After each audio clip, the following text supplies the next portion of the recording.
All right, here we are. Freaking Andor is finally back. I'm back. Can't believe the show came out in September of 2022. It is finally out. Second season is finally out. I rewatched the first season because I love the show so much and so excited for this season. And it does not disappoint. I thought it was really good. The first three episodes dropped. They're doing like a whole boys thing. Just dropped the first three episodes, but then just doing three episodes a week. Let's get into this first episode.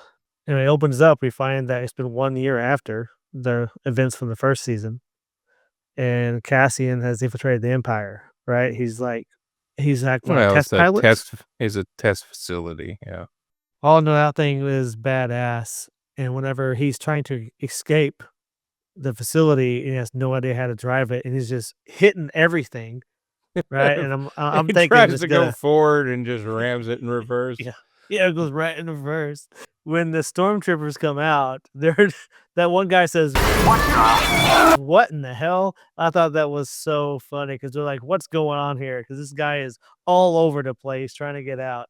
But those weapons that it would so that guy, that stormtrooper that was using the rocket launcher, that beam of energy just evaporates that guy. That guy is gone. He's just disappeared from Oh existence. yeah, he's gone. The friggin' there's a huge ass hole in that flight door, I guess. Yeah, that was pretty good. So I thought the opening was really good. Big question though is I'm pretty sure we all know is Nia, is she still alive? I think she's got I think she's done. Well, you don't know because You don't Clea know, says that they heard but from their team that's on that planet. Was she one of the people that relayed the information? She yeah, could still be alive. You just never know. you just never really you never know. But she's talking about she's ready to die if she has to die. And so I was kind of thinking maybe we don't hear anything else from her, but I think there's a good chance that, she's gone. Then we go back to Chandrila, meet back up with Mothma. Yeah, but that whole scene is pretty messed up, because she's basically selling her daughter for the rebellion, and she's having a real hard time Well, to she's not deal doing with it it. for the rebellion. Well, kinda. She's doing it to cover her ass so she doesn't get found out that she's been funding the rebellion. Yeah, basically the same thing. Not really. It's for her personal gain more than the rebellion. Yeah, yeah, But when we go back to Chandrila and Mon Mothma, she's surprised because guess who shows up? freaking everybody. Well, everybody, but Luthen, man, the Yeah, man, Luthen shows up. my Yeah, favorite character, which has been way underutilized so far. yeah, he's a great character. Yeah, you got Luthen, you got Vel coming back, of course, Clea, We um, even get Tay. your favorite Perrin, but yeah, pretty much they're setting up the wedding. The wedding spans throughout the 3 episodes. Yeah, yeah, it does. They got a one hell of a ritual to span that It's, that long. yeah, it's quite encompassing.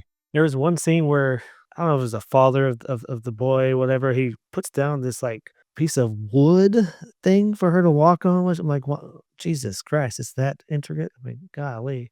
But we see, I think during this scene, her daughter, mom's daughter, is crying, because the boy, her new husband, soon to be, won't even hold her hand. So there's like no connection there at all. Oh, She that's has at no the interest in end. her.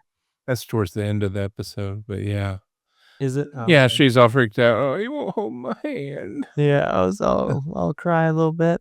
But then after the daughter, we get introduced into the series, the one and only Orson Krennic. Yes, with who I recognize immediately. Yeah, played by Ben Mendelsohn. He's such a great actor. Yeah, and his plans for Deidre in these Gormans. So I didn't really understand what the Gormans are because they show these spiders. Okay, so let's back up just a second. There's a whole thing in Star Wars lore that's never been like really explored, but there's the Gorman massacre, and that's one of the turning points for the rebellion. That's what pushed a lot of people towards their side. So we're gonna Oh, get to see the Gorman massacre, hopefully in this next group, in this next block that comes out next week. But yeah, that's what's setting all this up. And basically, she says there's no way to uh because they need to mine this mineral. What was it? Calcite. yeah. Yeah, because they need the calcite for the lenses of and whatnot. But to mine it, they're gonna have to go deep into the core and everything, and could possibly destroy the planet. And they know that they're not gonna leave willingly. So pretty much she says they have to have some rebels cause a scenes that kind of justifies their action so they can end up doing what they want to do with the planet. But what are the Gormans? Are they the spiders or are they actual people there? Gorman is the planet. Gormans are the inhabitants. The only inhabitants that I've seen are the spiders. Well, you didn't see the fucking people weaving the silk from the spiders? I saw those, but they looked like people from the Empire, so I wasn't really for sure. Well, those They are looked like to me. Gormans. You got Oh, okay. humans on multiple different planets. Well, I knew that. I just saw the spiders, and then the people that showed looked like people from the Empire. So I didn't really know who the Gormans were. And I don't know about you, but I am not going to be near any fucking spider, especially as big as those spiders, because those things look, some of those look pretty big. I was like, no, no, thank you. You big old pansy. Yeah, pretty much the plan devised is gonna be end up leading to the Gorman massacre, and that's gonna be a big focal point in this season, I believe. Brought back to Deidre, she's at the meeting with Krennic along with her boss. I can't remember his name either, but anyways. Uh, and then after that, pretty much is just Cassian goes to his rendezvous point and ends up getting ambushed. Some people were dropped off after he had departed, and his partner that was supposed to be waiting for him is got. Yeah, they had his head. Hey, you mean this guy? And then comes to find out is people that he's been supplying, but they don't believe him because he's dressed up as an Imperial, because of course he was on the test site and then stole the Avenger. That was a good episode. It wasn't. It flowed well. The next ones just kind of slow down, in my opinion.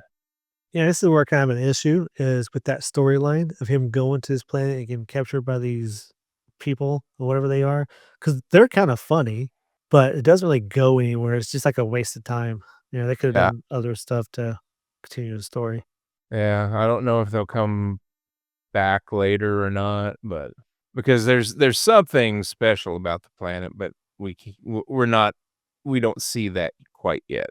That the whole ambush and those people don't really make sense to me. I'm hoping later on it'll make some sense, but why they're Yeah, included, why we had this lull in Cassian's story, which is kind of fucked up because it's called Andor.